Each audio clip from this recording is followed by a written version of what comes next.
Yeah, so tonight we're gonna make yogurt. I know what you're thinking.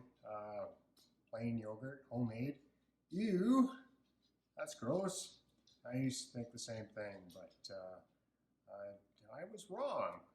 I've been doing it wrong the whole time. And if you think plain yogurt is not okay and you gotta have the stuff with everything in the store, it's because you're doing it wrong.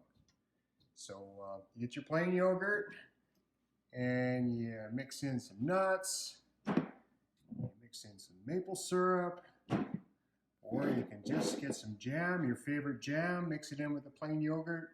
There's brown sugar and oatmeal, and boy, you put the fixins on there and it's better than store-bought. So yeah, don't be turned off by plain yogurt. It's you make it and you add the stuff to it, and you're off to the races. So to start with, you need a starter.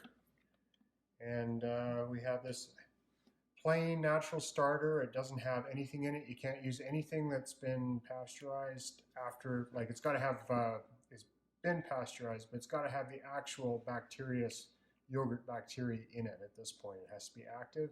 And it can't have fruit or nuts or anything like that in it. It's just got to be the plain old natural plain yogurt.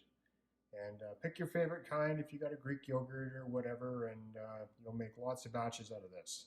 Now you can use your yogurt starter after you've got it going. You can do a couple of batches and keep using it, but every time you use it, it gets a little further and further away from the original until it gets a little bit funky. So you can do it a couple times, but try and stick with your starter. Go back to your starter occasionally, and yeah, you'd be good to go. So we've got about 4 liters of milk, and we've got a pot. We've got 4 liters of milk into our pot. And stick it on the stove. You could do this on a double boiler, but we're just going to heat this real super gently. And we're going to heat it up to 180 degrees Fahrenheit, or basically scald it. So it'll be, we're doing this to kill most of the bacteria and everything that's in there. It's like working your garden. We want to work the garden and get rid of all the weeds, and then we're going to seed the plants or the biology that we want to have grow in there, and yeah, have that grow. If we don't have the starter, then we're going to have whatever comes out of the air, and that's kind of a crapshoot.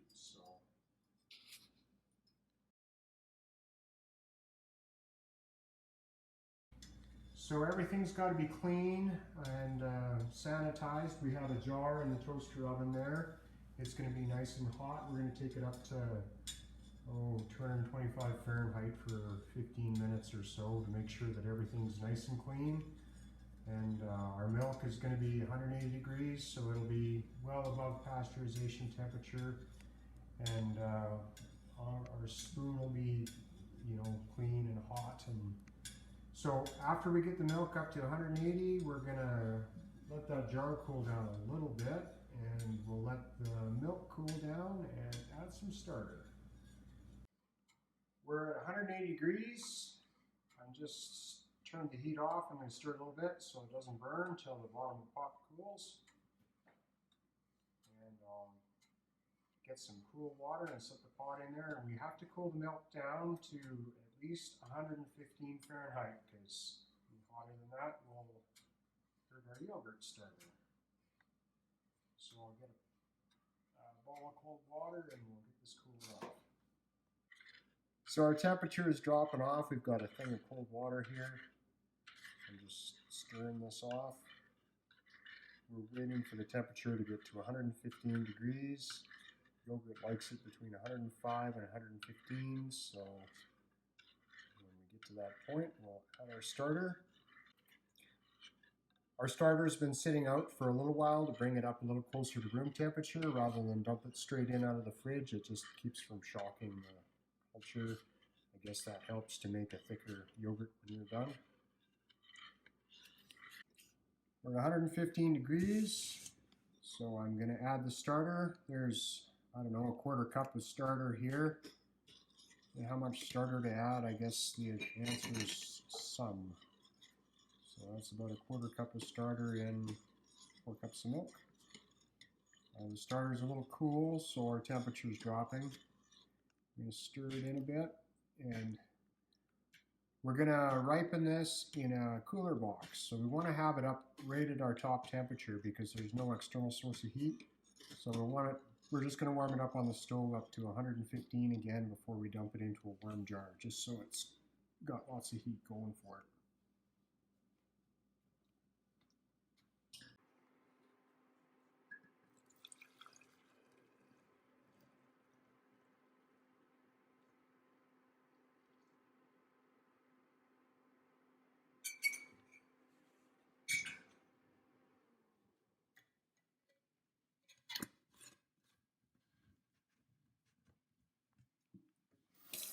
That little rinse off. Let's take a cooler box, put our yogurt in the cooler box, another jar. Fill this jar up with hot water.